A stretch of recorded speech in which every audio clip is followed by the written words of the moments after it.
Já. Pronto. Vamos lá, vamos para mais uma gravação, né? Boa noite a todos. É motivo de grande orgulho aí, tá fazendo um podcast agora com o nosso grande amigo Raí.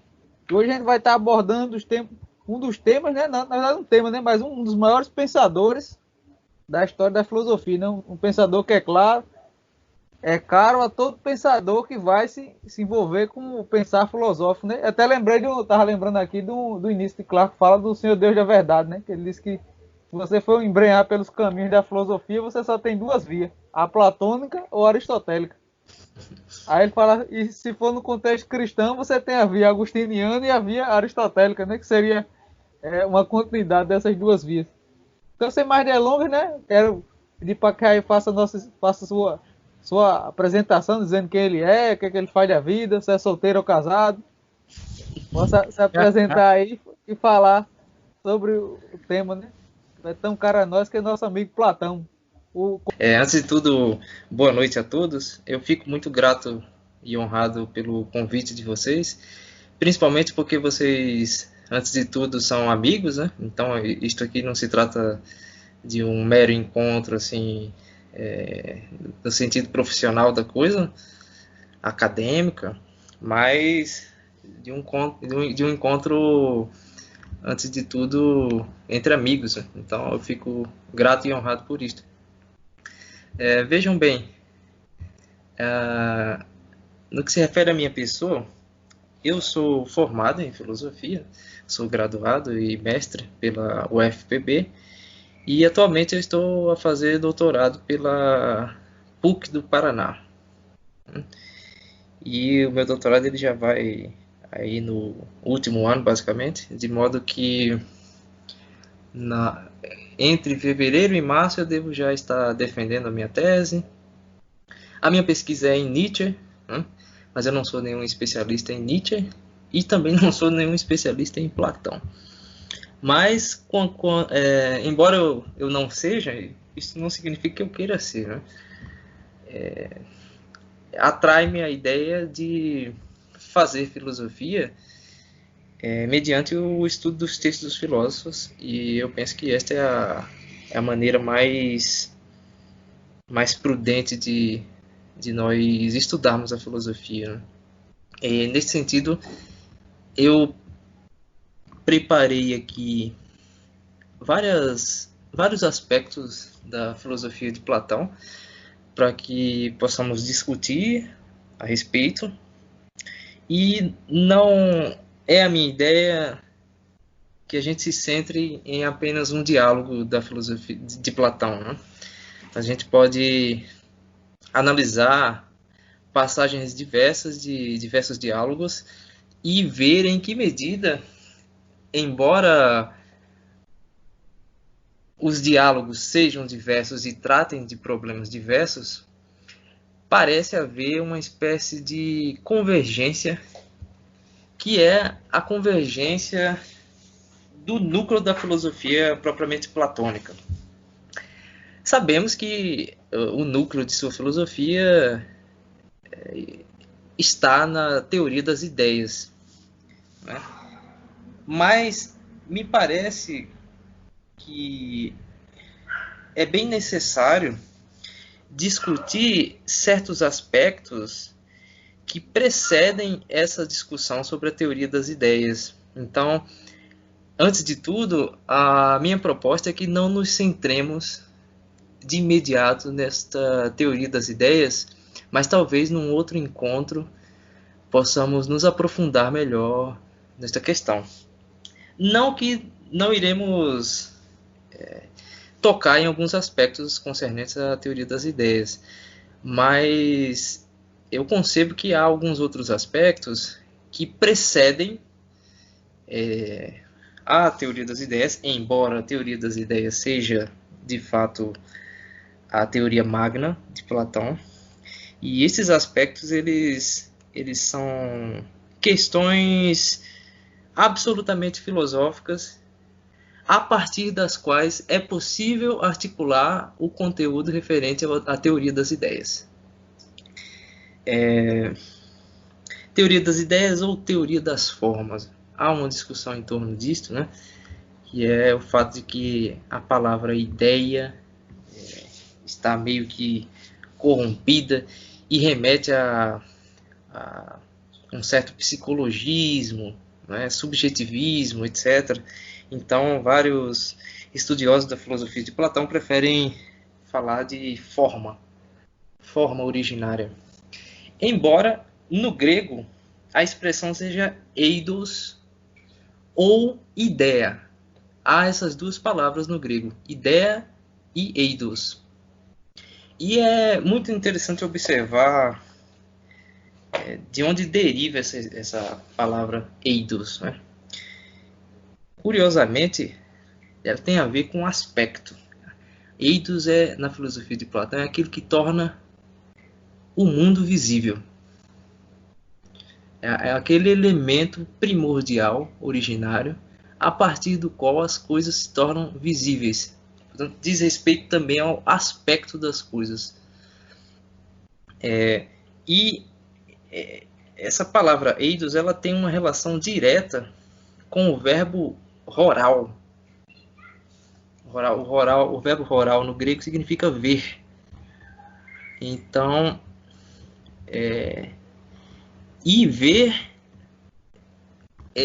tem a ver justamente com essa ideia do que é visível, né? Porque o que é visível só se torna visível em relação à visão, né?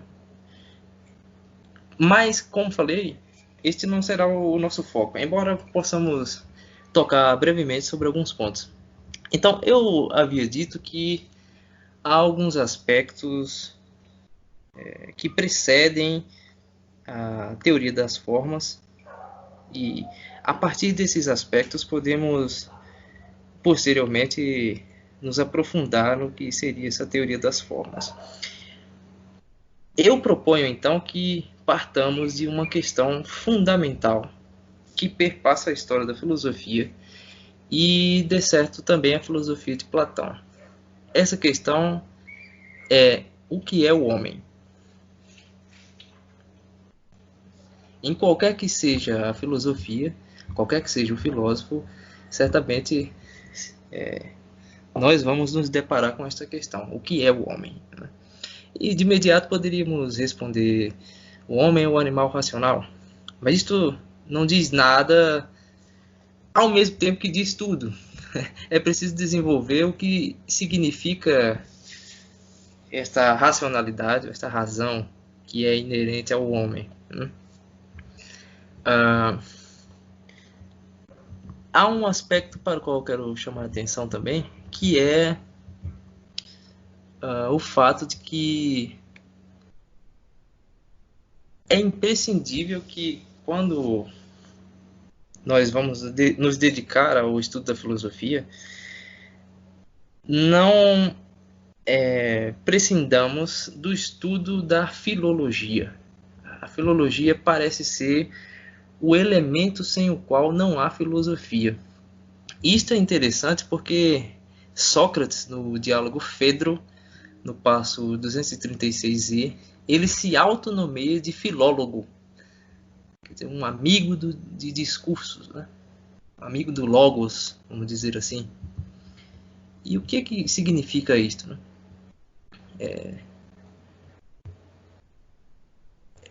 Curiosamente, um autor de filosofia moderna chamado Friedrich Schlegel, ele vai dizer que, pela pura filosofia ou poesia, sem filologia, não se pode ler. Esta sentença é de uma radicalidade tamanha que de imediato nos assusta, né? Quer dizer, não é possível ler poesia nem filosofia sem filologia. E me parece que a filologia a que ele faz referência aí é justamente a filologia a que Sócrates faz referência quando se autonomeia de filólogo, quer dizer, um amante do logos, um amante dos discursos, né?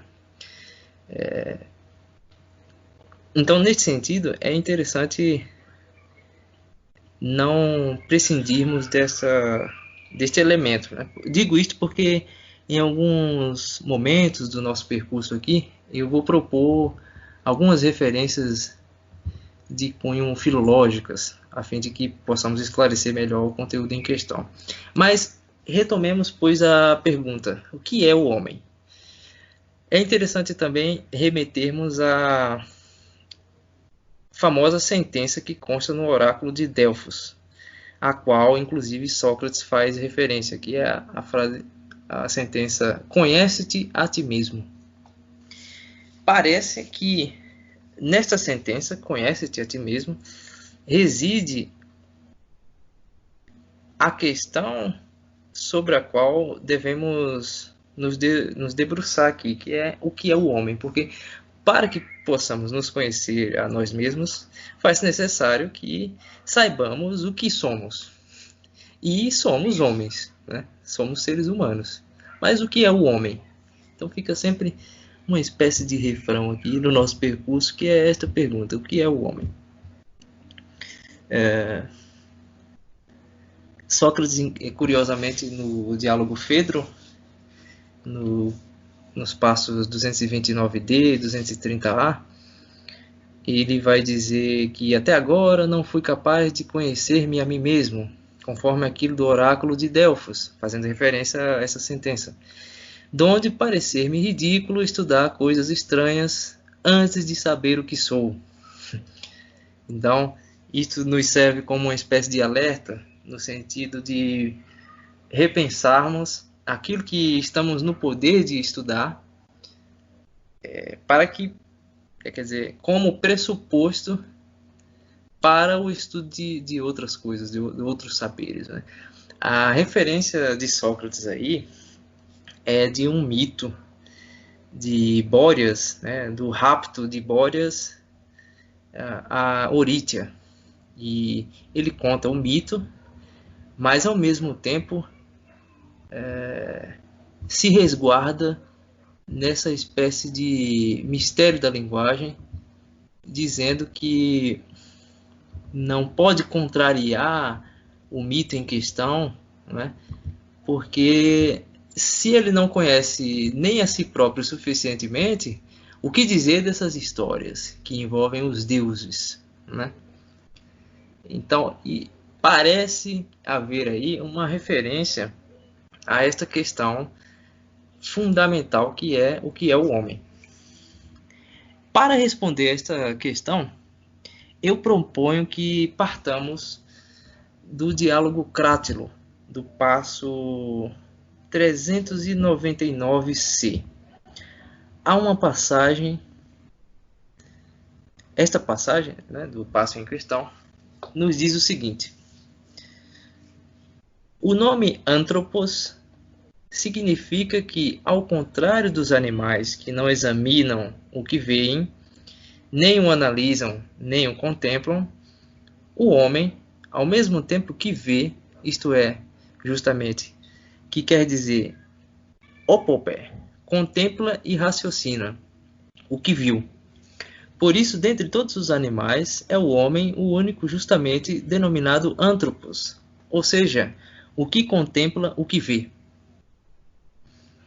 Parece haver aí uma caracterização fundamental do que seja o homem, a partir de alguns elementos muito pertinentes.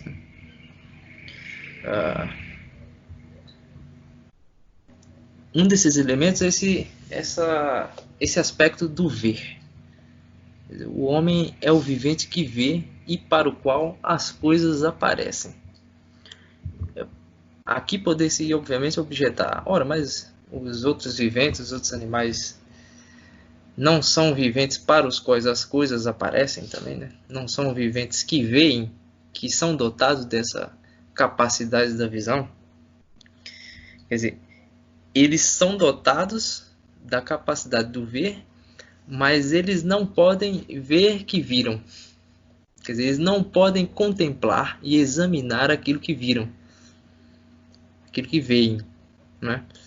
E a característica fundamental do homem é que, além de ver, simultaneamente ao ver, ele pode examinar o que viu. Isto designa a presença de um logos que o distingue radicalmente dos outros viventes. esse ver. A passagem é interessante porque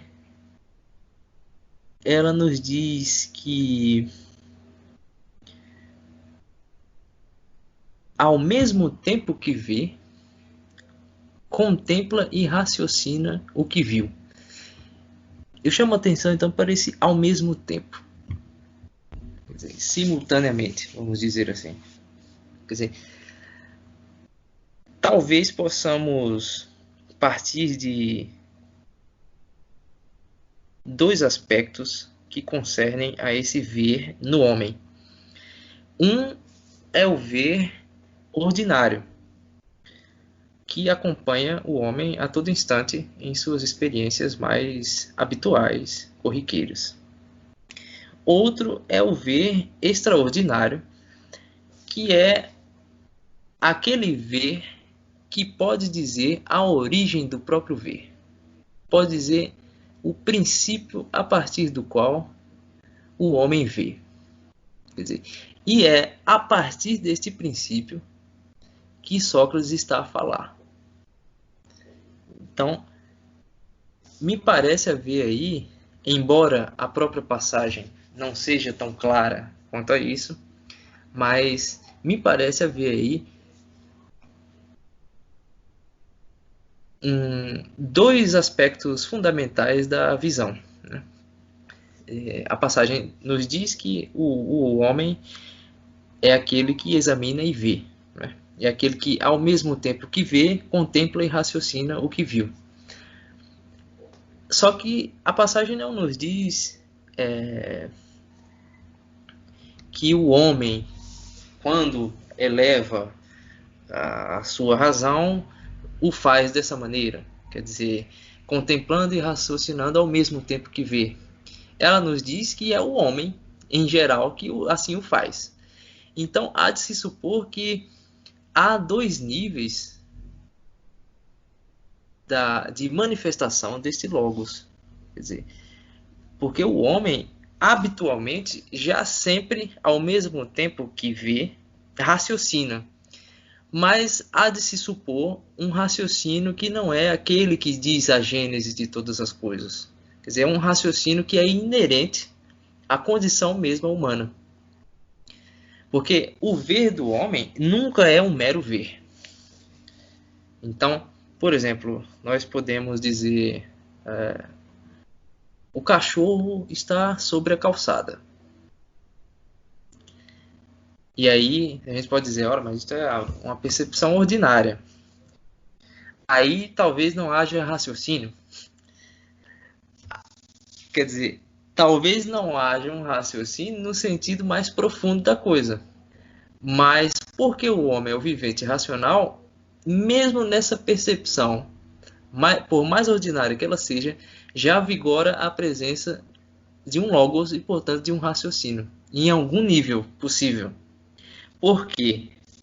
Porque quando emitimos essa sentença, a saber, o cachorro está sobre a calçada, nós, de algum modo, sabemos o que é cachorro, sabemos o que é calçada e sabemos o que é este estar sobre.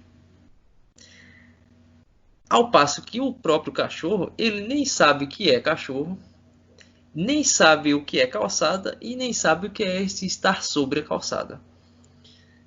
Então, isso significa que na percepção mais ordinária que nós temos,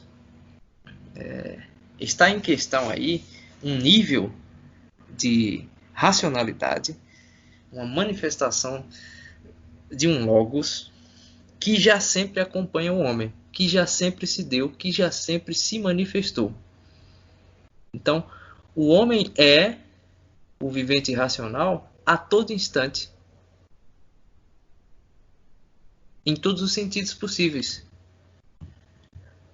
Mas a passagem, evidentemente, deve fazer referência a uma contemplação e raciocínio que diferencia maximamente, supremamente, o homem dos outros viventes. E aí estamos a falar daquela daquele elemento intelectivo por meio do qual o homem vem a se elevar e assim transcender esta mera condição ordinária, na qual ele já está sempre inserido.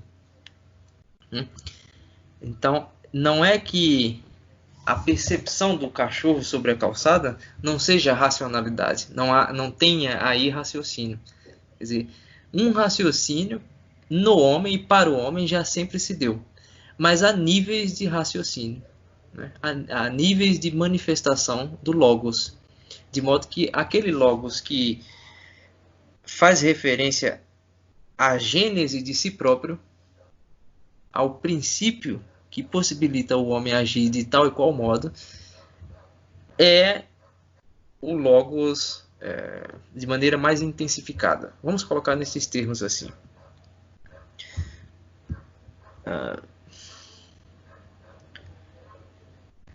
Isto é interessante, talvez, nós até fazermos uma associação com uma passagem da Ética Nicômaco, é o livro 1, capítulo 7. O passo é o 1098A. Quando Aristóteles está a falar sobre a racionalidade do homem, ele nos diz o seguinte, que uma parte do homem, é dotada de razão no sentido de ser obediente a ela, e a outra no sentido de possuir a razão e de pensar.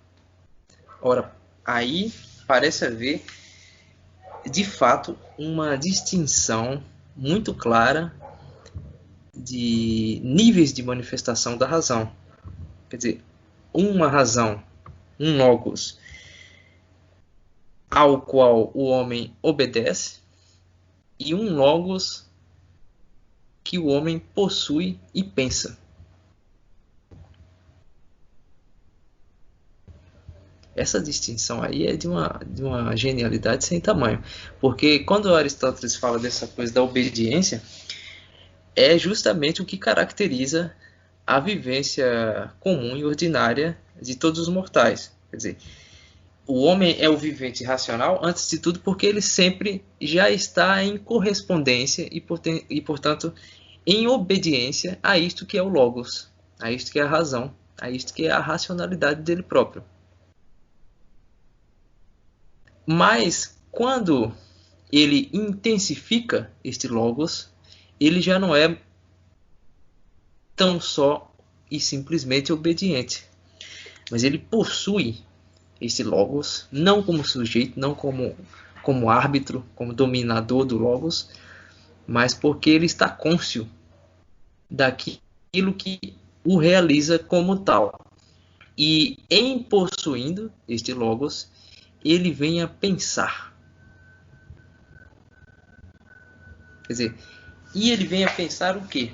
Ele vem a pensar o próprio logos, que é a sua condição inerente e fundamental. Quer dizer, a partir do logos, com o logos, o homem vem a pensar o princípio de tudo que há, a totalidade de todas as coisas. E aí o homem já não é mais um vivente meramente obediente. Quer dizer, não é o seu agir, o seu modo de se realizar, já não é, vamos colocar nesses termos, tão só e simplesmente mecânico.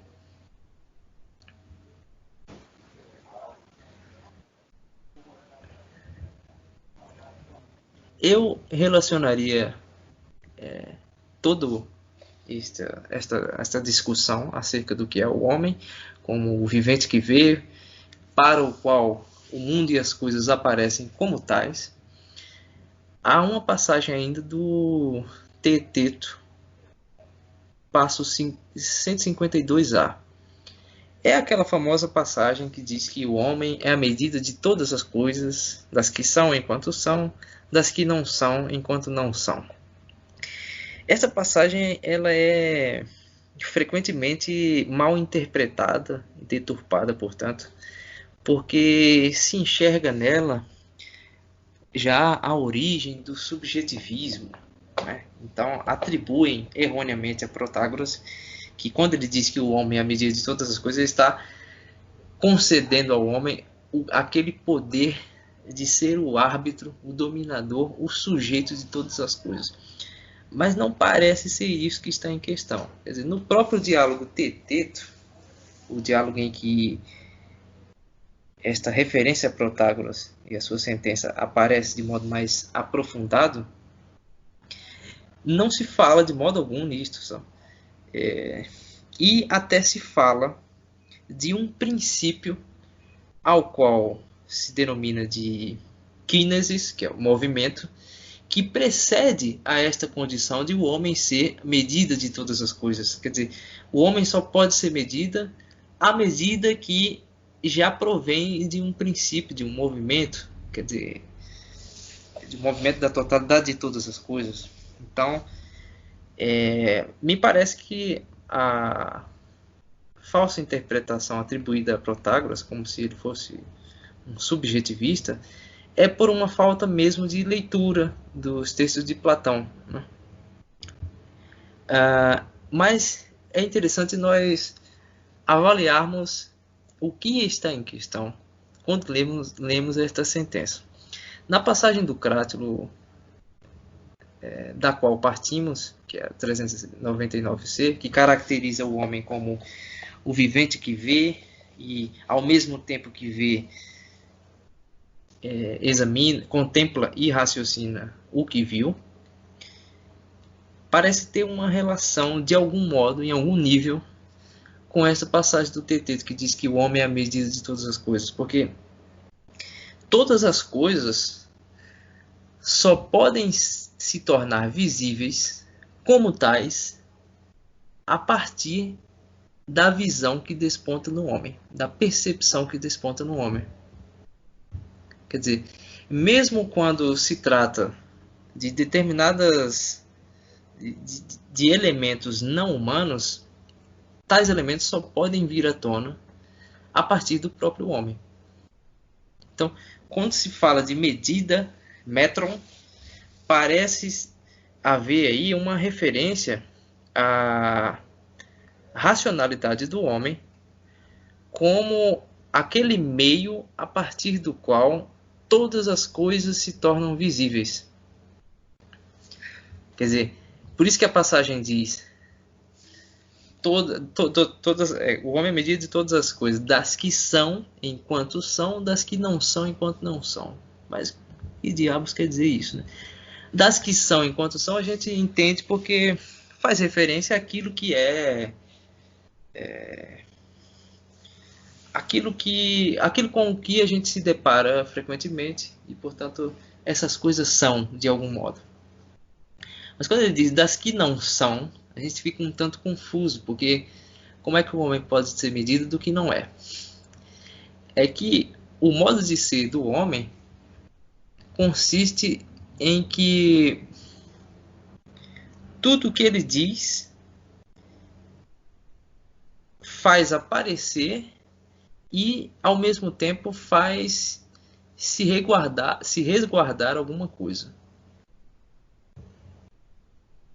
É até interessante uma passagem da Teogonia de Hesíodo, em que o próprio Hesíodo, tomado por um certo temor em relação aos hecatônqueros que haviam nascido, ele diz, outros ainda nasceram. E aí ele chama esses outros, que são 3, os nomes eu agora esqueci, mas depois posso passar a referência. Outros ainda nasceram, e ele diz 3 inomináveis. Quer dizer, ele diz que é inomináveis e ao mesmo tempo logo em seguida os nomeia. E parece que o que está em questão aí é justamente o elemento racional que possibilita o homem dizer o desconhecido a partir do próprio conhecido. Quer dizer, o homem diz sempre o que não é, o que desconhece, a partir do que é e do que ele de algum modo conhece. Por isso ele é a medida de todas as coisas, das que são enquanto são, das que não são enquanto não são. Porque mesmo quando ele se refere ao que é do âmbito do desconhecido, ele o faz, nunca deixa de fazer. Quer dizer, ele sempre se utiliza da linguagem para fazer um mundo aparecer, mesmo este mundo sendo desconhecido. É ainda pertinente remeter a uma passagem do Fédon, passo 79b, em que Platão diz que quando falamos do que é ou não é visível, é sempre com vistas à natureza humana. Então, quando ele, no diálogo Fédon, se está a discutir, por exemplo, sobre o âmbito do visível e do invisível, remetendo, por exemplo, aquilo que é visível às percepções sensíveis e aquilo que é invisível à intelecção, cognição da alma, Sócrates faz essa ressalva. Mas quando falamos do que é ou não é visível, é sempre com vistas à natureza humana. Quer falemos do que é visível, quer falemos do que é invisível, quando o fazemos é sempre com referência à natureza humana, porque é o humano, o vivente, no qual se dá visão, a partir do qual as coisas e o mundo aparecem. Muito bem. Como eu falei cerca de 30 minutos, eu proponho que, se vocês têm alguma questão, vocês possam se manifestar, fazer. Raí, tem uma questão aqui para colocar para você. Você falou de experiência ordinária, a experiência ingênua do homem, né? Eu queria saber, em Platão,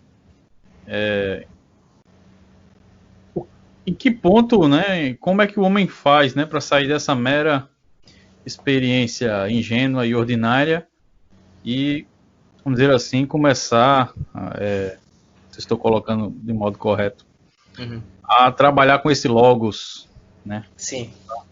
Sair dessa mera experiência e transcender isso. Em Platão, como é que isso se dá? Essa é uma questão muito pertinente, né? Eu propus que, conforme o desenvolvimento aqui, chegássemos nela, mas vou antecipar de algum modo. É interessante nós remetermos à ideia de espanto. Essa ideia é absolutamente magistral, fundamental. Ela se encontra no Teteto, ela se encontra no Sofista também. Mas no Teteto é o passo 155D. Nesse passo, Platão fala que este é o verdadeiro pathos do filósofo. Ele diz: o espantar-se, o admirar-se. E ainda acrescenta: não tem outro princípio a filosofia. A passagem assim sobre a qual devemos parar e refletir, né? Porque o espantar-se é justamente um pathos que desponta no homem, e em despertando nele, se ele atentar para isto que nele se manifestou, ele pode então remeter à origem deste pathos, desta afecção. Porque se ele atentar para isto que provoca, que o provoca e o convoca a pensar, ele terá de fazer esse regresso à origem do que o possibilitou se espantar, né? E quando Platão diz que este é o verdadeiro pathos do filósofo, ele quer dizer, o filósofo é este que a todo instante intensifica este espantar-se, este admirar-se. O filósofo, por estar se admirando e se espantando a todo instante com a totalidade de todas as coisas, pode vir a pensar.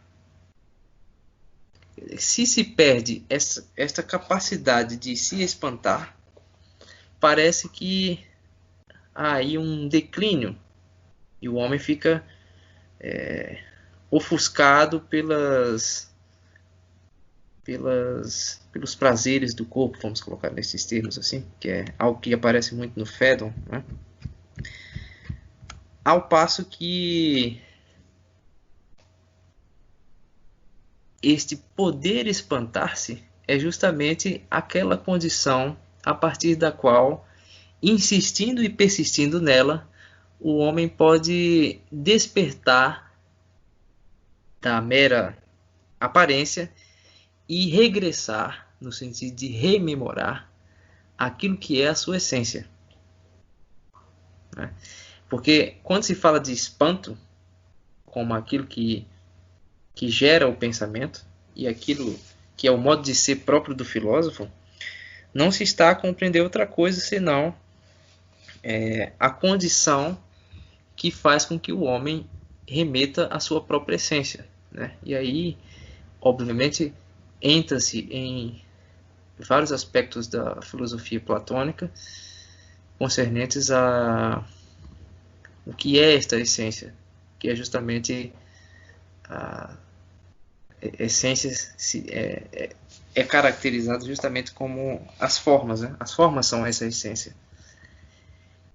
Mas eu diria que o ponto de partida para que o homem desperte seria esta afecção que nele que o atravessa e faz com que ele saia desta condição que é caracterizada na República como uma condição de estar na caverna e possa se espantar então com uma luz com a qual ele nunca havia se deparado até então, né?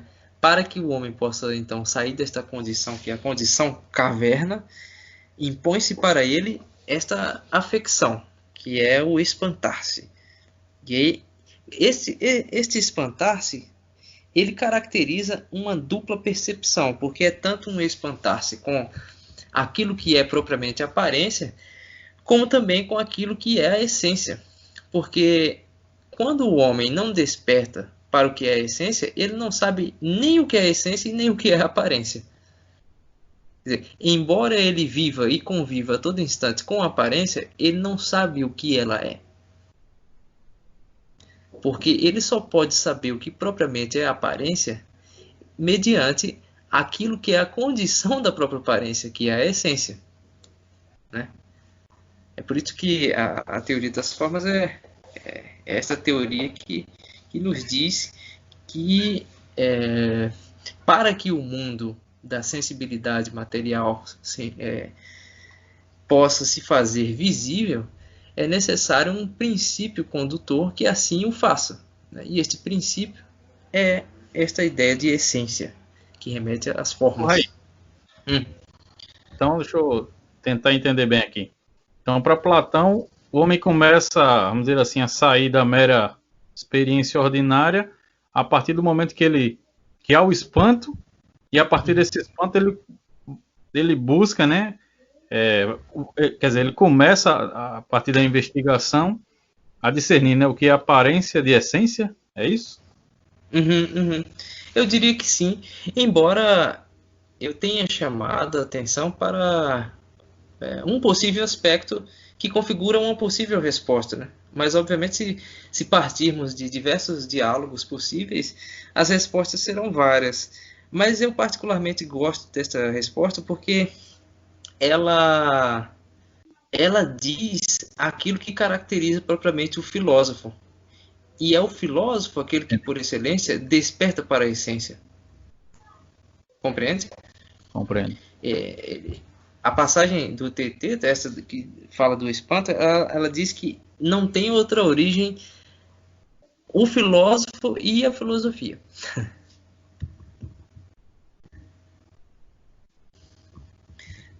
Deixa eu ver. Marcel, tem alguma questão? Vou perguntar a tu agora. Deixa eu ligar aqui. Eu tava querendo saber, tu até anotei aqui. Deixa eu pegar só aqui no meu anexo. Eu anotei aqui para te perguntar sobre a questão de Protágoras, né? Sobre a ideia do homem ser meio de todas as coisas, né? Para clarificar melhor o ponto, né? Eu coloquei aqui. Tu falaste do princípio do movimento, né? Que uma das razões que justificaria a ideia que Protágoras não seria um relativista ou um subjetivista, né? Para ser mais preciso com a ideia que você falou, foi a questão do movimento, né? Mas o princípio do movimento não seria um princípio de dever ser ou tornar-se? Como é que ele ajudaria a sair do relativismo, né? Até porque a gente sabe que, por exemplo, no sistema platônico você tem uma fuga do relativismo através da ideia das formas, né? Das formas que são imutáveis, você tem uma certa imutabilidade dos conceitos, né? Mas se o princípio o movimento, pelo menos no movimento, no sentido que eu estou entendendo aqui, no movimento no sentido de mudança qualitativa ou quantitativa, como é que você poderia ter alguma fixidez para você estabelecer conceito, né? Você teria que ter alguma estabilidade, chegou a palavra correta. Você ter alguma estabilidade para manter os conceitos, né? Então, resumindo aí, para não complicar muito, eu fiquei nessa dúvida, eu queria que tu esclarecesse mais, né? De que forma a questão do princípio do movimento eliminaria a ideia de que o homem é a medida de todas as coisas seja uma tese relativista ou subjetivista, seja lá como você precisa chamar, né? Se você esclarecesse melhor esse ponto para mim. Certo. Eu fiz referência principalmente à ideia de subjetivismo, não de relativismo, embora eu não compreenda que o relativismo atribuído a Protágoras seja o relativismo de que falamos hoje. E aí vou responder a tua pergunta com base mesmo neste princípio, que é o princípio do movimento, né? Porque no diálogo teeteto, como é sabido, a pergunta fundamental que lá aparece é a pergunta pelo que é conhecimento. E sabemos que a resposta que é atribuída a Protágoras sobre o que é conhecimento e que Teeteto concede a Sócrates é a de que conhecimento é sensação, né? E no desfecho do diálogo é interessante observar em que medida é possível compreender conhecimento como sensação. A sensação lá é a ístesis. E há toda uma discussão acerca de agente e paciente, percepcionante e recepcionante, como quer que queiram chamar, né? Porque quando se fala de sensação, no sentido cartesiano, moderno da coisa, você vai falar a sensação é a sensação do homem. Portanto, o homem, sendo o sujeito desta sensação, ele vê o mundo a partir da sua subjetividade, não é isto? Mas no diálogo teeteto não é isto que aparece, porque a sensação ela desponta no homem como quer dizer, como e a partir de um encontro que se dá, que acontece dele com aquilo que é o agente, aliás, aquilo que é o paciente, que na linguagem moderna será objeto, não é isso?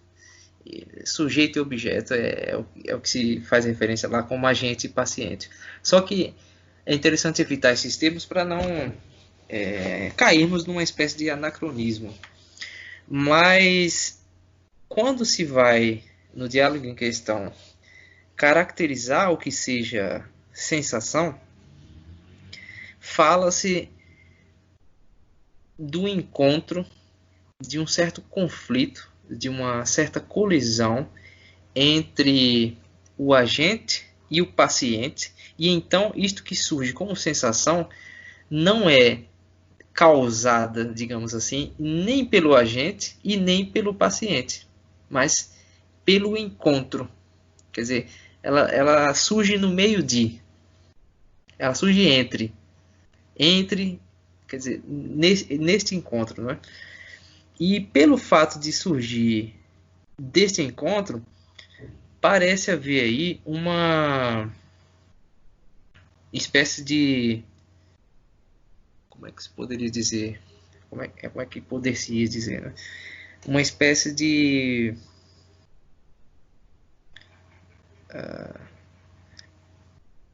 percepção que no homem surge e que, por sua vez, não é ele que aparece aí como o senhor desta percepção. Eu não sei se vocês estão conseguindo compreender, mas quando se fala de sensação ou percepção, esta sensação ela não é causada pelo homem no sentido de que não é ele aí aquele que é o senhor ou o sujeito. Quer dizer, a sensação é algo que já vem de fora e, portanto, diz respeito a um elemento que surge no homem e que faz com que ele venha a ser a medida. Compreende? Quer dizer, há alguns elementos que permitem que o homem se torne este vivente que é medida. Quer dizer, ele não é medida desde si.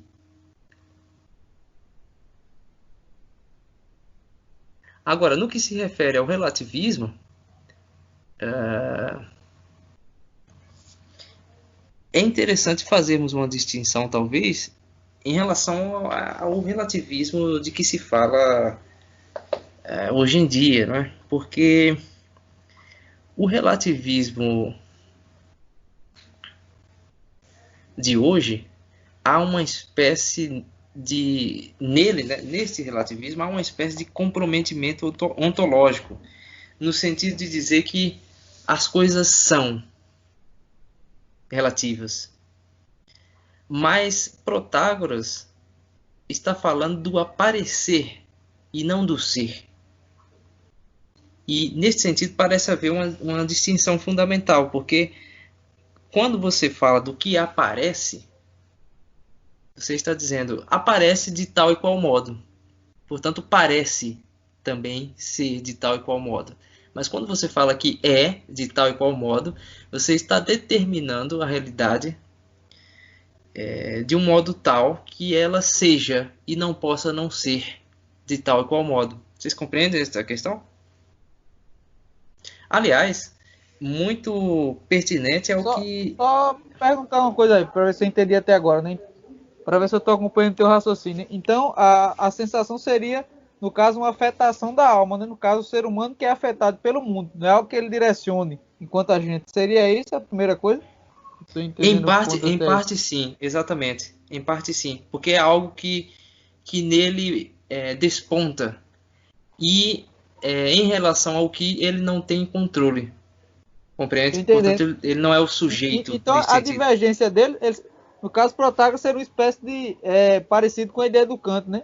Não que fosse a mesma coisa, mas a ideia de que você não tem acesso à coisa mesmo. Você tem como dizer como é o ser. Você tem como dizer como o ser aparece para você. Seria isso? Exatamente. Eu ia até tocar nesse assunto porque quem, digamos assim, se apropria de um determinado sentido, em um determinado sentido, da teoria de Protágoras é sexto empírico, né, para fundar, digamos assim, o ceticismo pirrônico, porque a ideia da epoqué, da suspensão de juízo, é justamente a ideia de não afirmar o que as coisas são em si mesmas, mas afirmar como as coisas aparecem. Tem até o exemplo nas hipóteses pirrônicas do mel. Ele diz: há determinadas sensações que nos surgem de modo tão inexorável que não podemos negá-la. E esta justificativa ele está dando porque falava-se já naquela época, caricaturando o ceticismo, que o cético é aquele que... Quer dizer, a doutrina cética levaria a uma espécie de apraxia, que é a não ação total, que é você recusar tudo, negar tudo, que nada existe, e portanto isso geraria uma apraxia, uma inatividade, né? E o sexto empírico já refutava essas falsas argumentações, né, em relação ao ceticismo. Ele dá esse exemplo do mel. Há algumas sensações que não são tão inexoráveis que não podemos negá-la. É o caso do mel. Nós o provamos e ele é doce. Ele nos aparece como doce. Só que aí ele faz uma ressalva. Mas o fato de ele nos aparecer como doce não significa que ele seja doce em si e por si mesmo. Então, há aí uma certa convergência entre aquilo que é o objeto da percepção, a percepção e o percepiente. Quer dizer, é do encontro do percepiente com o percepcionado que surge a percepção. Então, você não pode afirmar que o percepcionado é de tal e qual modo em si e por si. Compreende? Me parece que Protágoras vai por aí e sexto empírico, de algum modo, se apropriou de Protágoras nesse sentido.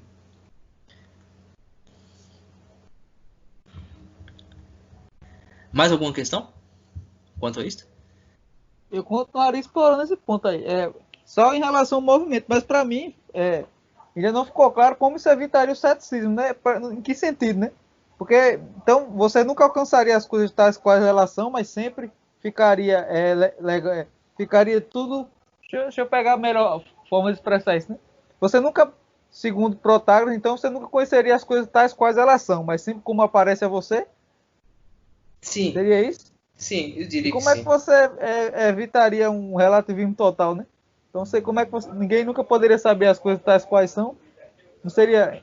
Como é que daria para dar continuidade ao estudo filosófico, por exemplo, se simplesmente você nunca chegaria às coisas tais quais elas são, mas sim simplesmente como aparenta para você? Olha, essas questões são absolutamente irrelevantes.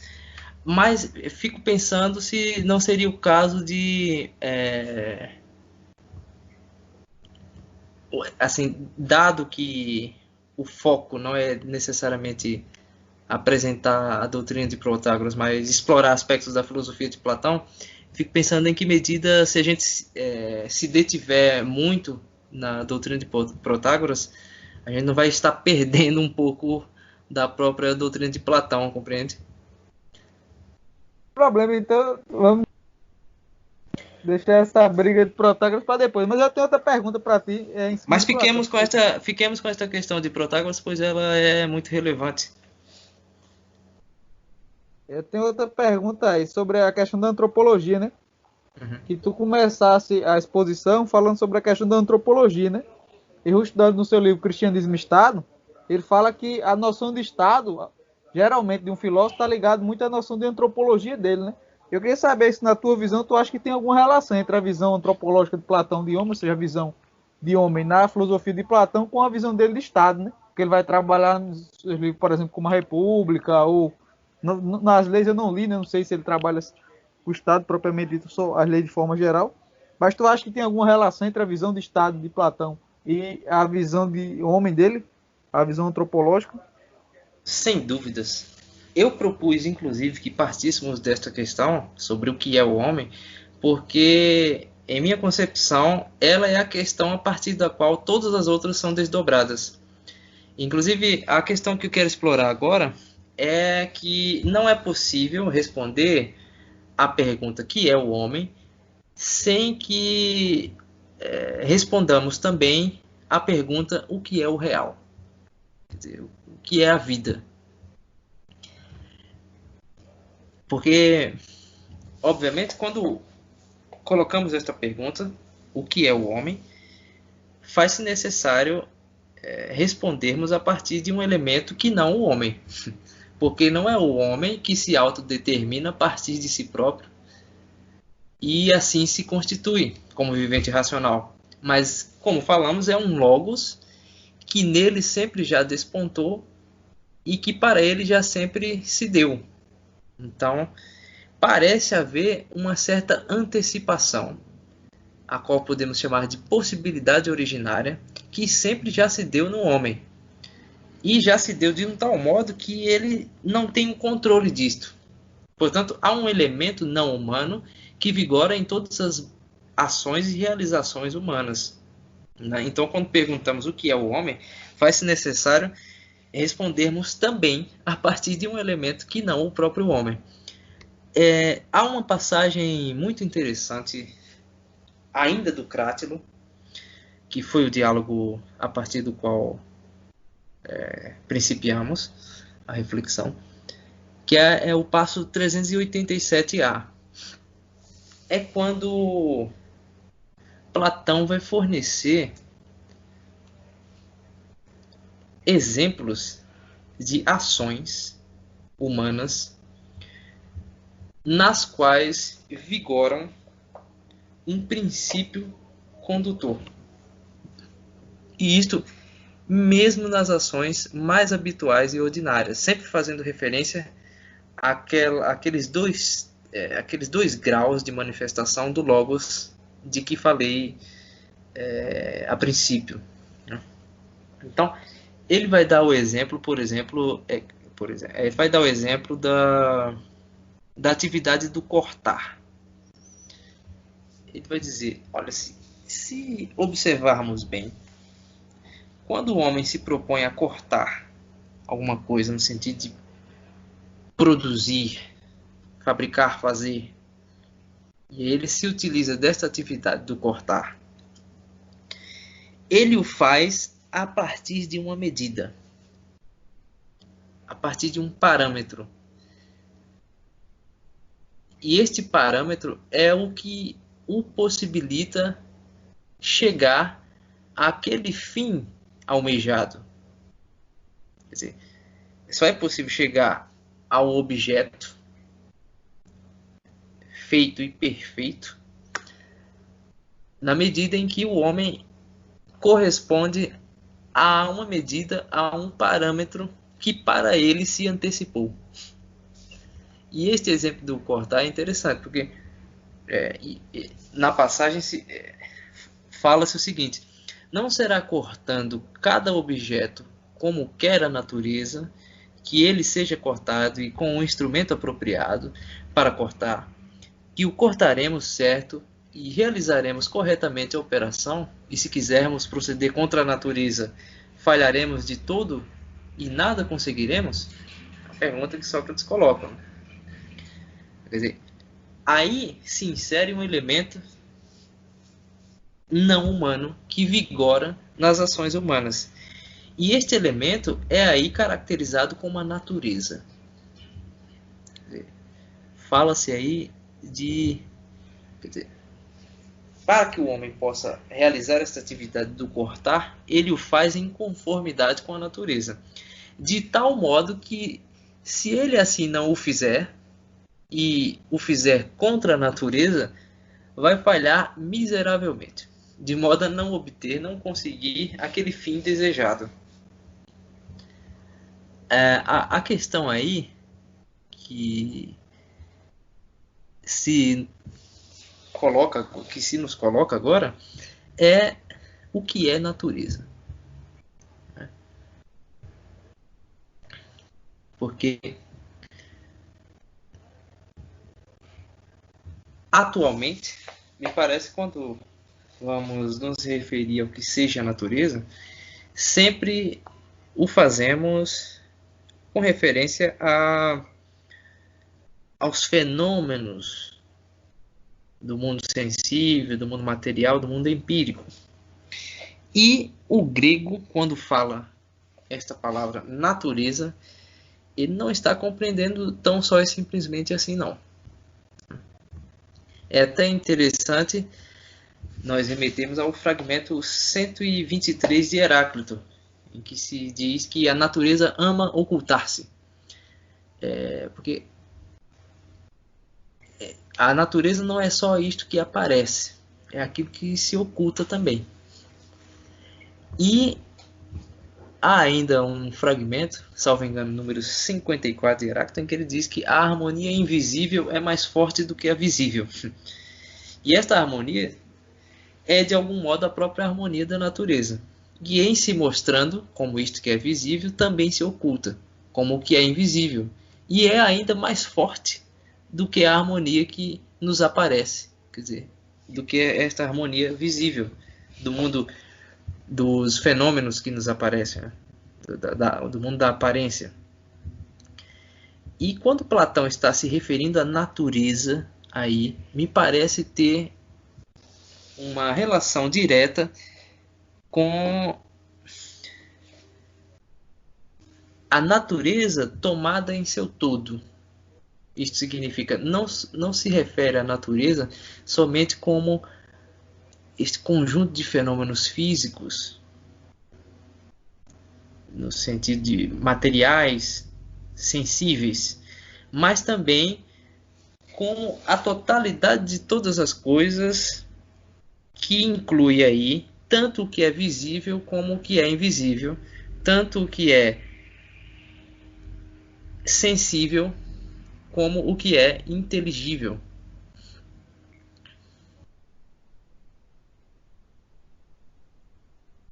Então, quando lemos que o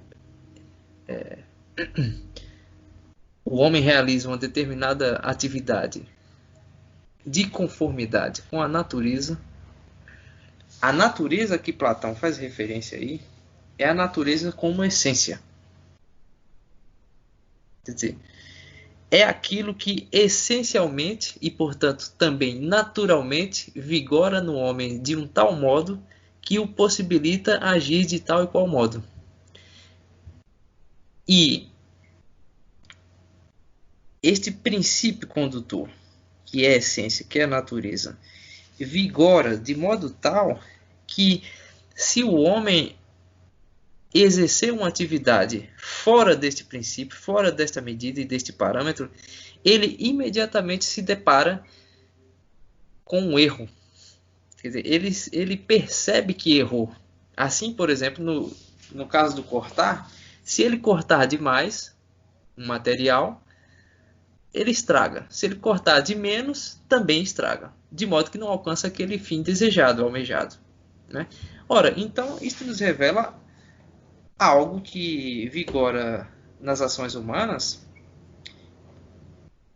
que é uma espécie de parâmetro condutor que nos possibilita realizar as atividades mais corriqueiras e ordinárias possíveis. E aí Platão vai dar o exemplo do queimar também, né? Ele dá o exemplo do cortar, depois do queimar, para chegar no exemplo do nomear. É interessante isso aí. Ele vai citando esses exemplos aí para chegar na questão da linguagem, propriamente da linguagem, né? Quer dizer, se, como no caso do cortar e do queimar, o homem não pode realizar tais atividades fora de um parâmetro, não será o caso de, quando ele vai se referir às coisas, as nomeando, ele tenha de fazê-lo a partir de uma linguagem própria, quer dizer, uma linguagem que a própria natureza, como essência, o concede?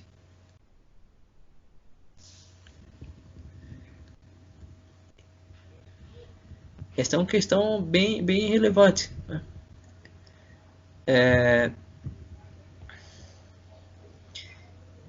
E é interessante porque o exemplo que ele dá é de atividades corriqueiras. E isto corrobora aquele sentido de logos de que eu havia falado, que é um logos que já sempre vigora na vida humana. Quer dizer, é uma racionalidade que possibilita o homem agir. Né?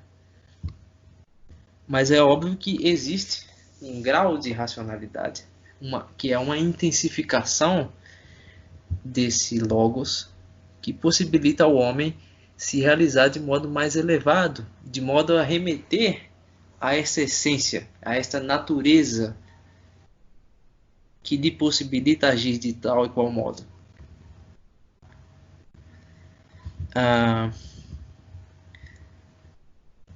Então, esta caracterização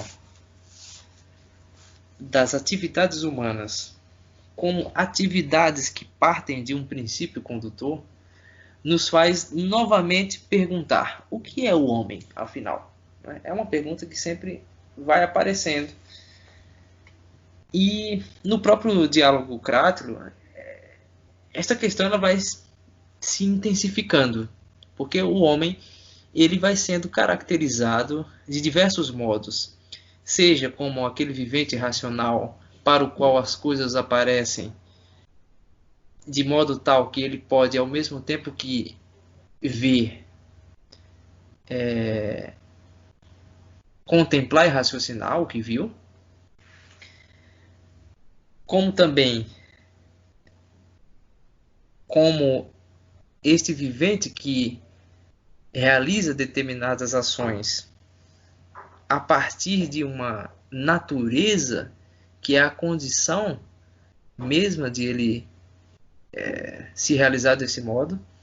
E aí no passo, por exemplo, eu estou citando passos do Crátilo aqui, mas esses passos eles não estão sendo citados na sequência, sabe? A gente partiu, por exemplo, da passagem, foi do 399c, aquela primeira passagem que fala do significado de anthropos, foi 399c. Mas essa de agora, que fala das ações humanas a partir de uma natureza, é anterior, é 387a. Né? Mas eu organizei dessa maneira porque nós podemos nós podemos intensificar cada vez mais a questão e respondê-la deste modo, assim, seja o homem a partir do significado da própria palavra, o que nos diz a palavra homem, seja agora a partir daquele princípio condutor que possibilita que o homem seja este vivente racional para o qual as coisas aparecem. E aí há uma passagem que é um pouco posterior àquela que fala do significado de anthropos, que é 399 e 400a. É quando o homem aí vai ser caracterizado como uma unidade entre corpo e alma. E aí Platão está a tratar nesse diálogo do significado originário dos nomes. Então, vimos o significado originário da palavra anthropos, quer dizer, é aquele vivente que se diferencia essencialmente dos outros viventes, porque ele, ao mesmo tempo que vê, contempla e raciocina o que viu. E agora, nessa passagem, o homem é compreendido como uma unidade entre corpo e alma. E aí ele vai dizer o significado próprio de alma, de psique ou psique, como queiram chamar. Né? Por exemplo, nesse passo disse que a alma está presente no corpo e é a causa aitia de sua vida, zou. Portanto, o homem só pode ser compreendido como corpo, como este vivente de carne e osso, digamos assim, na medida em que remetemos ao princípio que possibilita ele ser assim, de carne e osso. Quer dizer, ao princípio da vida. Isso que é o princípio, é isso que dá a vida ao homem como corpo, é a alma. E aí no passo 400b, 400b, é isso mesmo. A psique, ela é caracterizada como uma physician. Eu acho que é esta a expressão. Está relacionando a origem da palavra psique à própria palavra natureza.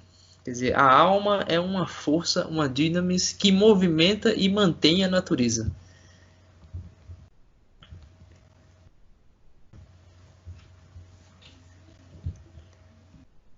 Diante desta caracterização, quer dizer, dito isto, feito este percurso, seria interessante colocarmos uma questão, né? Que é a questão que Marcelo antecipou.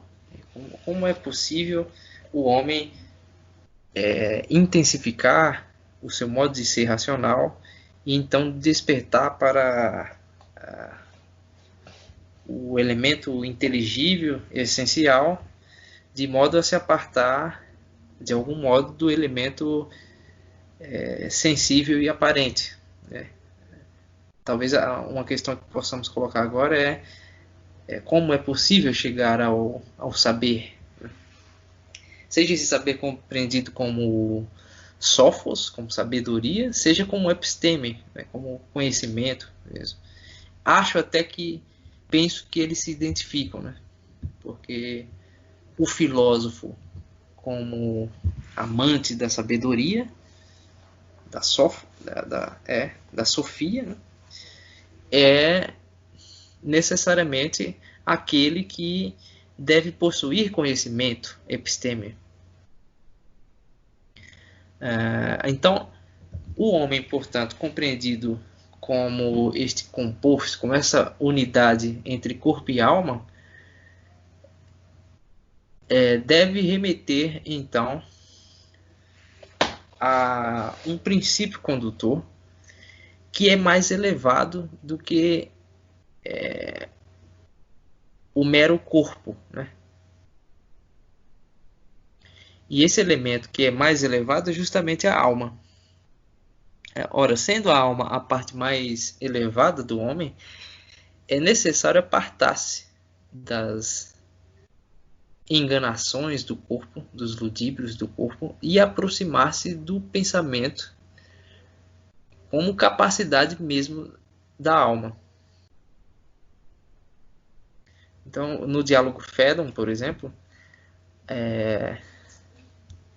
a alma, que é o diálogo que trata sobre a imortalidade da alma, vamos nos deparar com esta questão, né? Quer dizer, que somente é possível para o homem fazer este percurso de rememoração de sua essência e de regresso ao conteúdo inteligível, na medida em que ele exerce o pensamento puro e assim se aparta da condição meramente corpórea, né? O que o corpo oferece e o que, sendo oferecido pelo corpo, vem a constituir um obstáculo para a alma nessa sua busca pela sabedoria e pelo conhecimento. E aí, como é possível para o homem haver esta aproximação com a essência e um distanciamento da aparência? Esta é uma questão relevante. Como isto vem a ser possível? Parece que é-nos pertinente remeter ao passo 64a do Phaedon, em que Sócrates vai dizer que aqueles que se dedicam verdadeiramente à filosofia não fazem outra coisa senão morrer e estarem mortos, né? Morrer e estarem mortos. Quer dizer, esses que se dedicam à filosofia não fazem outra coisa senão um exercício de morrer e de estar morto. E aí, quando nos deparamos com essa sentença, ela vem a nos dizer algo de essencial, porque a morte de que Sócrates está a falar, ela tem um duplo sentido. Ela tanto é a morte no sentido do treino de morrer e de estar morto em vida, como também é a morte no sentido do pós-vida, que é quando o homem pode adquirir o conhecimento da totalidade de todas as coisas. Então, o treino de morrer e de estar morto é um treino que em vida se refere àquela consumação da morte no sentido físico-biológico, a partir da qual o homem vem a se libertar como alma do corpo.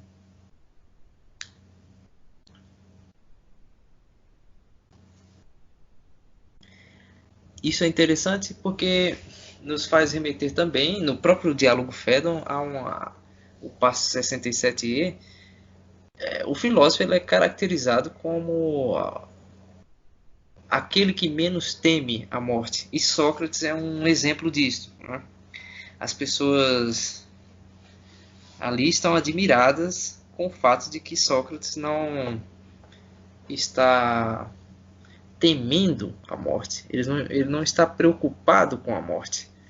E isto causa certa admiração nos que ali estão, porque como pode um homem que está prestes a morrer ficar tão tranquilo assim? E o próprio Sócrates responde, ele diz, eu não poderia estar assim tranquilo se não soubesse o que me espera quando de minha morte. E ele caracteriza então o filósofo como aquele que menos teme a morte. E aí entra o tema da coragem, né? A filosofia é a atividade por excelência que requer coragem, porque é a atividade a partir da qual o homem se exercita finitamente, mortalmente. Por isso é a atividade que faz com que ele morra e esteja morto. Agora, o que é este morrer e estar morto? É a condição na qual o homem vem a morrer para o que é a mera aparência e, concomitantemente a isso, vem a viver o que é propriamente a sua essência. Para tanto, impõe-se para o homem aí uma coragem que deve provir dela mesma. No próprio diálogo Fédon, né, este tema da coragem é interessante porque Sócrates vai dizer, por exemplo, ora, os homens em geral, eles possuem coragem sempre a partir do temor, sempre a partir do medo. Quer dizer, é porque algo neles desponta como um temor que eles podem se opor a este temor, a este medo e assim terem coragem. Mas não é esta coragem que se refere à atividade filosófica. A coragem filosófica é a coragem que deve provir desde a própria coragem. Quer dizer, ela não deve provir do seu oposto.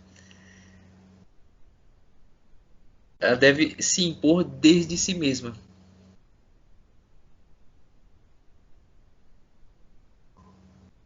E por isso Sócrates, naquela ocasião, não tinha nada a temer, porque estava plenamente convicto de que dedicou a sua vida à filosofia. E sendo os filósofos aqueles que menos temem a morte, evidentemente não havia razão alguma para se desesperar diante da morte. Na verdade, a morte era tudo que ele queria, estando em vida, se exercitando mortalmente, finitamente, e, portanto, constantemente vindo a morrer e a estar morto.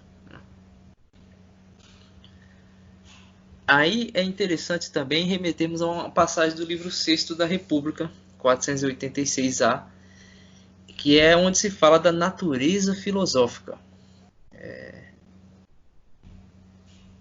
Lá se fala, por exemplo, que a natureza filosófica é uma alma que pretende alcançar sempre a totalidade e a universalidade do divino e do humano.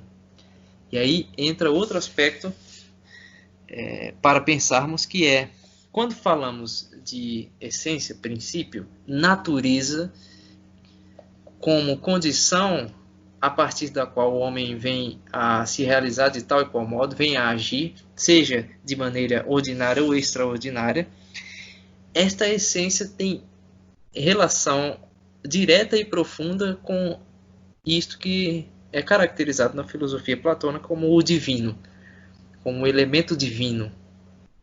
Então, veja, quando se fala aqui na República que a natureza filosófica é uma alma que pretende alcançar sempre a totalidade e a universalidade do divino e do humano, aí parece que aquela questão, o que é o homem, vem a novamente aparecer, porque é a questão sem a qual nada pode aparecer, nada pode se tornar visível.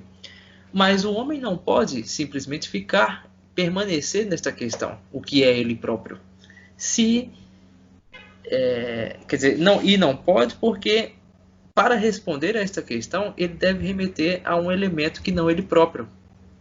E este elemento, diz-nos a República, é o elemento divino. Então, quando o filósofo busca o conhecimento da totalidade de todas as coisas, ele está buscando o conhecimento tanto de si próprio quanto do divino.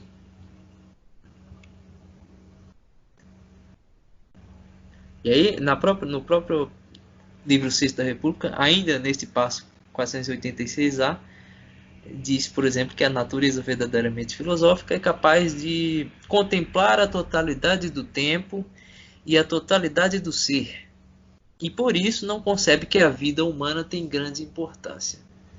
Mas veja bem, o que é esta vida humana de que fala a passagem em questão, né? De que fala Platão?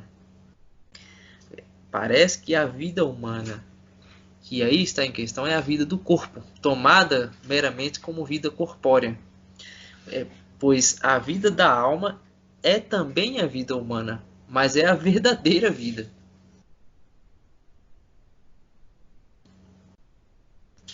Passo agora para uma passagem do Timeu, que diz respeito a isto que estamos falando, que é a seguinte, a passagem, o passo é 27D e 28A. Ela nos diz o seguinte: o que é aquilo que é sempre e não devém, e o que é aquilo que devém sem nunca ser. Pode ser apreendido pelo pensamento com auxílio da razão, pois é imutável. Ao invés, o segundo é objeto da opinião, acompanhado da irracionalidade dos sentidos, e porque devém e se corrompe, não pode ser nunca. Então, o que está em questão aqui é o ser, to-on, e o vir a ser, to-gignomenon. Pode ser apreendido com o pensamento com o auxílio da razão, diz a passagem. O outro é objeto da opinião e é acompanhado da irracionalidade dos sentidos.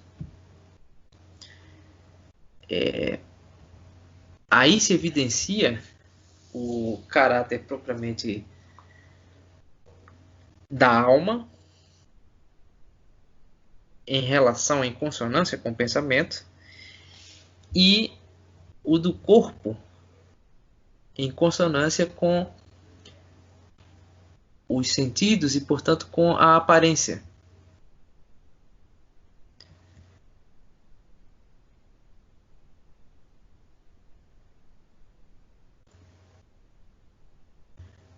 Vejam bem, eu vou fazer uma pausa para que vocês possam colocar alguma questão e a gente possa conversar um pouco.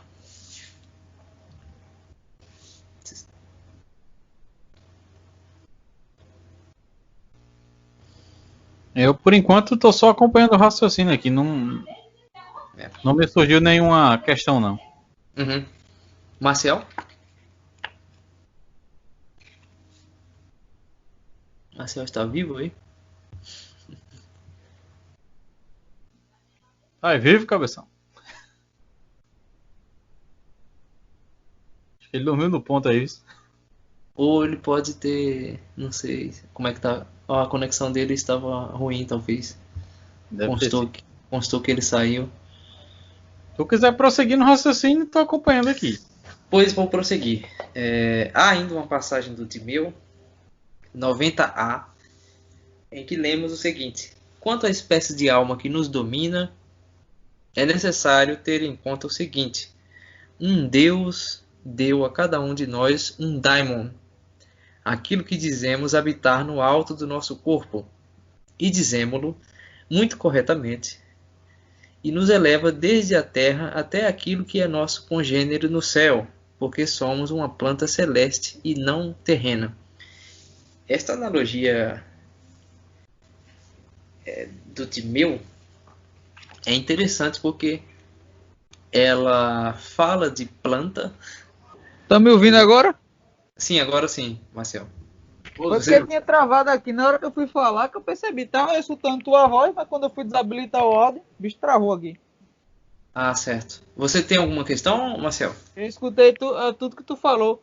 Até a hora que tu tava perguntando a gente, mas o bicho travou. Não sei o que aconteceu aqui não. Tá bom, Não, sem problemas. eu só ia dizer só pra eu ver aqui o horário, né? Que a gente combinou 1h30. Só pra gente já ir encaminhando para as recomendações, né? Pra gente já. Quero primeiro lhe convidar, né? Agradecer e lhe convidar já para uma segunda, né? Que eu gostei muito. A gente começou a resvalar na superfície do negócio. Não sei se a hora passou. Exatamente. Exatamente. Eu já quero agradecer aí e lhe chamar para o próximo, né? Se você quiser aí, a gente já depois a Eu gente ajeita topo. a data lá Eu no grupo, a topo. gente fazer o próximo. Para Eu topo aprofundar. sem dúvidas, porque de tudo que eu anotei aqui para explorar, eu só consegui desenvolver metade. Não tem problema Então, não. Já basta guardar aí pra gente fazer o próximo. A gente já sem continua a dúvidas. partir dele. E é interessante até quando você começa a aprofundar em Platão, que ali é um oceano, né? A gente tá aí na superfície, né? Ah, sem dúvidas. Sem dúvidas. É por isso também que eu comecei com uma questão que atravessa a filosofia platônica, o que é o homem, para podermos ter alguns elementos rudimentares, nem por isso menos fundamentais, importantes, que precedem o aprofundamento desta teoria das formas. Então, talvez, num possível outro encontro nosso, possamos explorar de modo mais detido o que seja essa teoria das formas. O tempo é exíguo, né? Há sempre muito o que falar assim, sobre Platão. E quando se fala assim, sempre se perde muito, né? Digamos assim.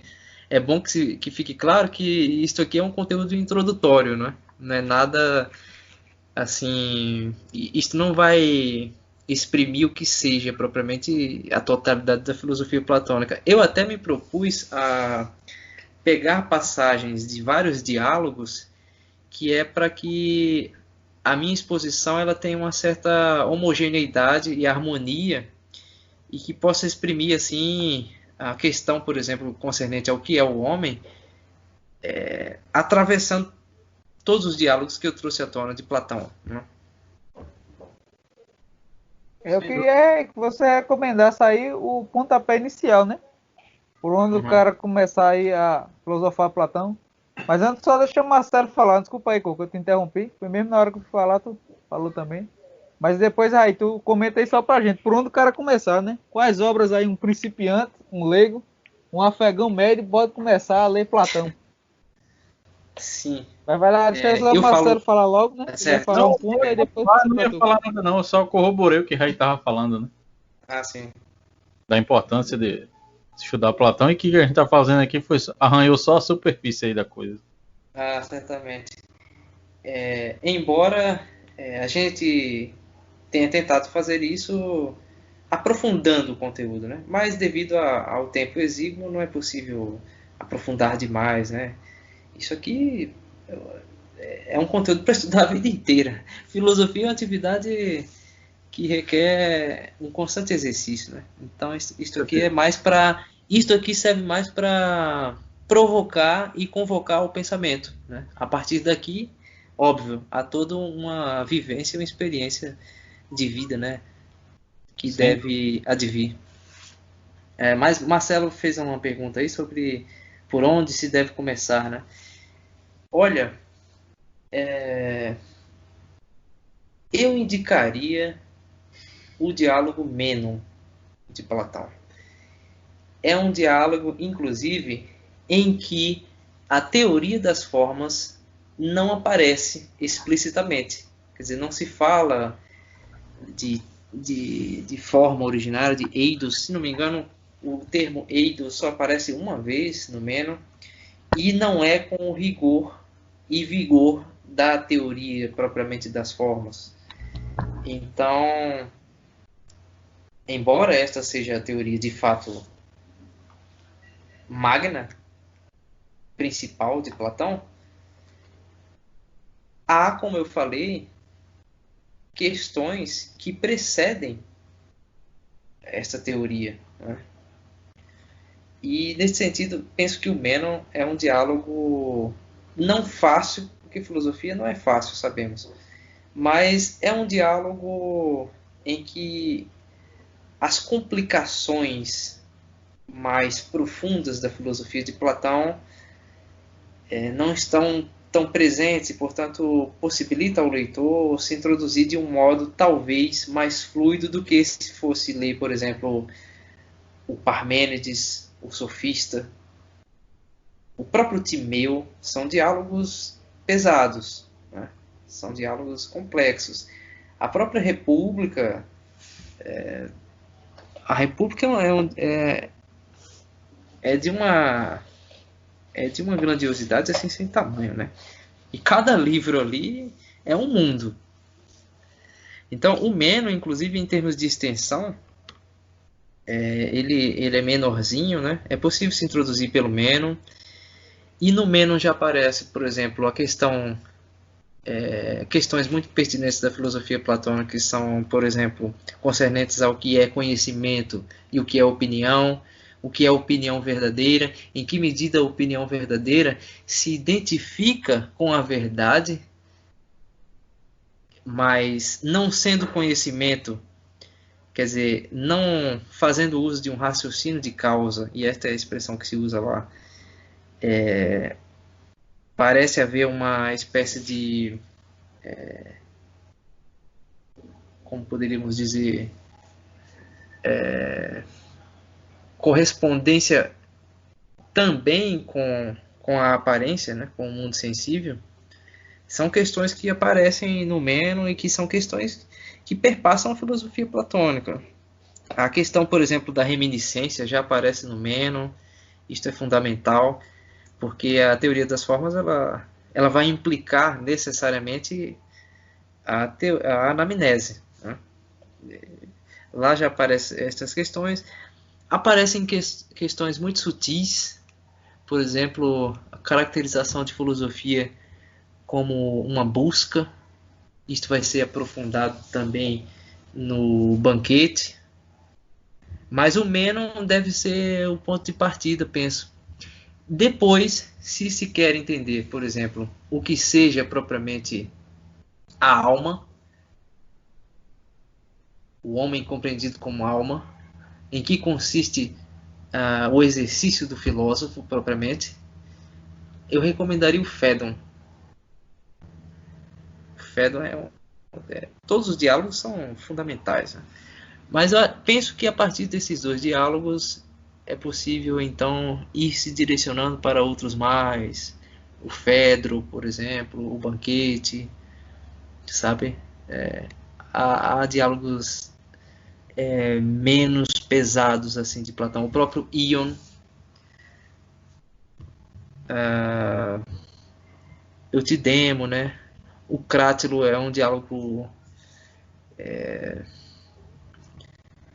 recheado de aspectos gerais assim da filosofia de Platão. Há quem diga que nele há um esboço da teoria das formas, porque a passagem que eu trouxe à tona aqui, em que se fala, por exemplo, do cortar e do queimar como atividades que devem ser realizadas a partir de um parâmetro, isso implicaria necessariamente o parâmetro que é ideia, né? Forma originária. O parâmetro é justamente a ideia. Então, embora não se fale diretamente de ideia, já há insinuações. No Menon há insinuações no sentido de falar de paradigmas. Essa é a expressão que Platão usa no Menon, paradigmas. E os paradigmas são justamente os pontos de partida a partir dos quais, né, é possível estabelecer o que quer que seja. Então, no Menon, a questão é o que é a virtude. E aí Sócrates insiste que para que se possa responder a esta questão, faz necessário partir dos paradigmas. Se não se partir dos paradigmas, então não é possível responder a questão. E esses paradigmas serão, noutros diálogos, necessariamente as formas. Em contrapartida, o diálogo que, por excelência, trata e problematiza a teoria das formas é o Parmênides. Mas é um diálogo muito difícil. Parmênides é inclusive o diálogo em que se fala de modo mais profundo e detido também sobre a teoria da participação, né? Porque falar de ideia ou forma é falar de como a forma interage na vida humana, no mundo sensível, né? De como é possível haver uma participação, uma consanguinidade entre o homem e a ideia, né?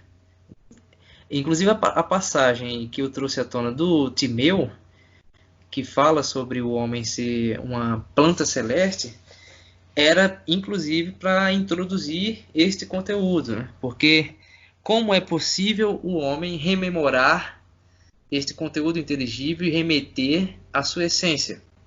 Quer dizer, ele só o faz porque ele, como vivente mortal que é, carrega em si o elemento imortal. Por isso que o tema do Phaedon é sobre a imortalidade da alma, não é? Quer dizer, o homem só pode conhecer a totalidade de todas as coisas, remetendo ao que é o divino, na medida em que ele é o vivente que mais participa, que participa diretamente das coisas divinas.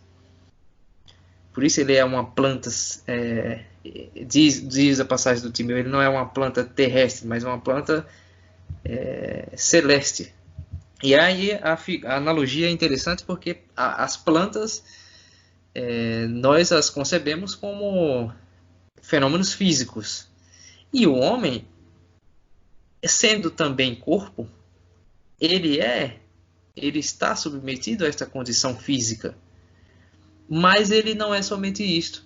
Quer dizer, a parte de si próprio que é mais elevada é a parte celeste, é portanto a parte imortal. É a parte que tange ao pensamento e que torna possível ele participar das coisas divinas e celestes, né? Mas esses conteúdos, obviamente, poderão ser aprofundados num outro encontro. Eu fico grato mais uma vez pelo convite de vocês. Peço desculpas aí por qualquer coisa. Marcel colocou algumas questões muito pertinentes, mas, como eu disse, eu não pude nem explorar tudo que anotei. Então, se nós nas questões concernentes a Protágoras, nós iríamos perder muito mais do que perdemos em relação à filosofia platônica. Mas, evidentemente, podemos nos deter nestas questões em outra ocasião. Compreensível, meu caro. E é um prazer, sem dúvida, receber você, né, na conversar, né? E para quem está acompanhando aí, nós estudamos juntos. Uhum. E até então, eu não lembro de nenhuma vez a gente ter parado assim para, né, meditar sobre alguma obra, ou algum autor, um filósofo importante, né? É verdade. E juntos. Então é um prazer também, de nossa parte, fazer isso. Quer dizer, principalmente da minha, né? Com o Marcel você já sentou. Mas comigo, até então, nunca. Então é um prazer também. Fico grato. Foi muito bom. E depois a gente pode pensar também, depois que a gente terminar Platão, a gente pode voltar só para estudar um pouco dos sofistas, né? A gente vê um pouco do que é dito nos manuais, né, acerca dos sofistas, e também o que você tem colhido, né, através dos seus estudos mais aprofundados, né? Também do ceticismo, né, do sexto empírico, a gente pode ir aprofundando, né? Mas depois que a gente encerrar esse período platônico, né, vamos explorar aí o que é que você tem, as descobertas que você tem feito, né? Você tem sido um arqueólogo aí do platonismo. Sim, eu tenho me dedicado muito à filosofia platônica ultimamente. E se tivéssemos de explorar mais conteúdos aqui por meio desses podcasts, certamente eu gostaria muito que nos detivéssemos. Ué, alguma coisa estranha aqui. Eu gostaria que nos detivéssemos na filosofia platônica ainda durante algum tempo, para só então partirmos para outros aspectos. Talvez antes dos sofistas, alguns aspectos referentes à filosofia de Aristóteles. Atualmente eu estou escrevendo um capítulo de um livro que parte de Platão e Aristóteles, né? Que fala do homem compreendido como alma e logos, né? E aí eu parto de Platão e Aristóteles. Show. Bom, então, para não também dialogar mais, né, para a gente cumprir, sermos britânicos no horário, a gente vai concluir por aqui. Eu quero agradecer a Marcelo também, né, pela colaboração, e a gente já marca outro, né? Eu tava vendo aqui, acho que vai ser mais ou menos daqui a um mês, né? Depois a gente combina lá no Perfeito. grupo, né, pra gente acertar direitinho a próxima, pra eu agendar lá, porque eu já tenho mais ou menos 3 podcasts gravados, e depois que eu fazer esses 3, a gente já volta com o outro teu, né, sobre Platão. Show A de gente bola. já dá continuidade. E até para se você Perfeito. quiser ter mais tempo para trabalhar, né? Ficar também em cima da hora. Então Perfeito. agradeço aí meus nobres caros colegas. Depois a gente volta para trocar figurinha. Inclusive eu tô vendo todo como de Saturno, eu tô estudando Aristóteles e São Tomás, né? Mais São Tomás, né? Que é meu foco. Mas não tem como estudar um sem estudar o outro, né? Então é um pé lá e um pé cá. É verdade. Certamente. A Pois, gente troca umas figurinhas aí dos bastidores. certamente. Pois eu fico grato e honrado, e é isto. Um abraço para vocês, hein? Valeu, Um até mais. abraço aí. Até mais, meu jovem.